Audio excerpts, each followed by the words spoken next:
An Orlando man is now 1 week into a 21-year prison sentence. He pleaded guilty to causing a crash that killed 2 young women. Investigators say he was going 128 miles an hour on Orange Avenue when it happened. Now, years after the state promised to slow drivers down, the people who live along that stretch of North Orange Avenue say nothing has been done. News 6 investigator Eric Sandoval set out to get answers. The Florida Department of Transportation tells us they installed this electronic sign here along Orange Avenue to let drivers get a better gauge of how fast they're going here. The speed limit here is 35 miles an hour, but as you're about to see, drivers here are going a lot faster than that. News 6 traffic safety expert Trooper Steve Montiero But like this, 45, so 10 over. uses a police-certified Good thing it's device second car, 45 miles an hour. to clock just how fast drivers are traveling along this stretch of North Orange Avenue on the Orlando Winter Park border. Like this guy here, 55, and thinks that I'm pulling him over.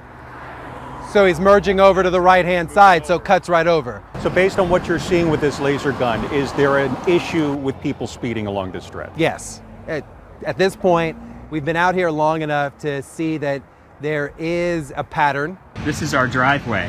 News 6 has reported on crash after crash in this area. Garrick Spears, who lives here, took this cell phone video of a BMW that went airborne and almost hit his home. Sadly, we know what that sound is these days when cars hit, and we know to drop everything and run out. State numbers show 203 crashes were reported along this stretch of Orange Avenue within a 5-year period, causing nearly $900,000 in property damage. Investigators say the cause for most of them, speed. Those crashes sparked a grassroots effort here, with some neighbors posting signs asking drivers to slow down. It even prompted the Florida Department of Transportation to develop ways to slow drivers down here. But 3 years after that study was done, no ground has been broken on any projects, and we caught drivers still speeding. We know that a project does take a little bit long. Jessica Ottaviano is an FDOT spokeswoman. She tells News 6 they're taking a two-pronged approach to putting the brakes on speeders here. The first phase will reduce this stretch of Orange Avenue between Clay and 1792 to 1 lane going in each direction, with a center lane used for turns. For the second phase, crews will install a roundabout on Orange Avenue right outside the Orwin Manor neighborhood.